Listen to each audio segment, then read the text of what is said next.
যে ব্যক্তি এইরকম বিশ্বাস রাখবে যে ফেরেশতা, নবী এরা কি মাধ্যম, অসায়ত মাধ্যম, এদেরকে ধরলেই কাজ হয়ে যাবে, এদেরকে ধরলেই কাজ হয়ে যাবে।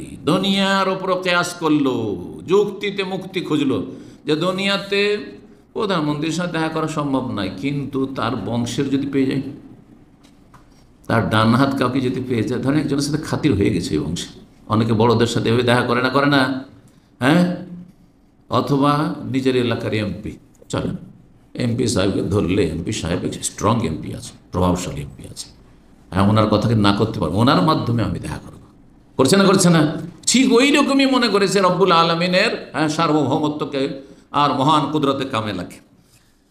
এরা শিরকি আকীদা রয়েছে। মাজমুআ ফাতোয়া প্রথম খণ্ডে 124 পৃষ্ঠায় তিনি এই কথাগুলি বলেছেন। 3 নম্বর বিষয়, যাতে ঈমান, ইসলাম, তৌহিদ কি হয়ে যায়, নষ্ট হয়ে যায়, ভঙ্গ হয়ে যায়, তা হচ্ছে কেউ যদি কাফের মুশরিকদেরকে কাফের মুশরিক না মনে করে। কাফেরকে কাফের বলা যাবে না, এ কথা শুনেছেন না শোনেননি?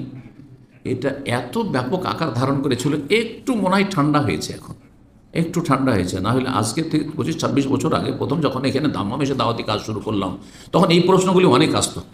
শেখ, কাফেরকে কাফের বলা যাবে না তো? হ্যাঁ, শেখ তো বলতো না, কারণ শেখ বলো মানে ও কিছু শিখে গেছে, তখন কি বলতো, হুজুর কাফেরকে কাফের বলা যেত না, কাফেরকে কাফের বলা যাবে না। কাফেরকে কাফের বলা তো মুসলিম বলতে হবে নাকি? তার মানে মুসলিম বলতে হবে, তাহলে হিন্দুকে মুসলিম বলতে হবে, ইহুদিকে মুসলিম বলতে হবে, খ্রিস্টানকে মুসলিম বলতে হবে। তখন হতো আবু হেতাল্লাজি জাহাল, মূর্খ, তখন হতভম্ব যে কি জবাব দেব, বুঝতে পেরেছেন?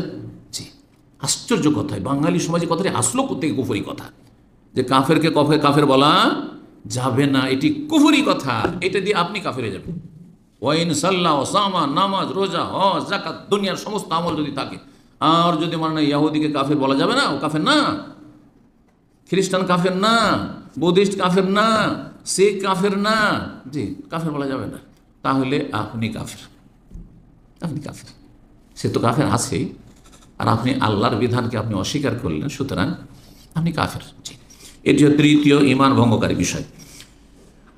তো বলছেন ইমাম মুহাম্মদ আব্দুর রহমান, মাল্লাম ইউকাফির মুশরিকিন, কেউ তো মুশরিককে কাফের না মনে করে, কাফের আও শাক্কা ফি কুফরি, অথবা সন্দেহ করে। অনেক সময় জনকল্যাণমূলক কাজ অনেক করেছে, মাদার টেরেসা, জানেন তো, নাম শুনেছেন এক সময় কলকাতায়, হ্যাঁ, অনেকে অনেক জনকল্যাণমূলক কাজ করেছেন, না খ্রিস্টান বানিয়েছে, হাজার হাজার মানুষকে, বা তারও বেশি খ্রিস্টান বানিয়েছে, বিশেষ করে আদিবাসী, সাঁওতাল, আর যারা ওই রকম, হ্যাঁ, তাদেরকে প্রচুর মানুষকে খ্রিস্টান বানিয়েছে। তা আসলে খ্রিস্টান মিশনারির কাজই হচ্ছে এইরকম কিছু জনকল্যাণমূলক কাজ করা, আর কিছু মানুষকে সুবিধা দেওয়া, আর তারপরে আকৃষ্ট করো, আর তারপরে হ্যাঁ খ্রিস্টান ধর্মের জালে ফাঁসিয়ে দাও। হ্যাঁ, মুসলিমদের ক্ষেত্রে অনেকটাই সাকসেস হয়নি, তারপরেও অনেক ক্ষেত্রে অনেক মুসলিম মুরতাদ হয়ে গেছে।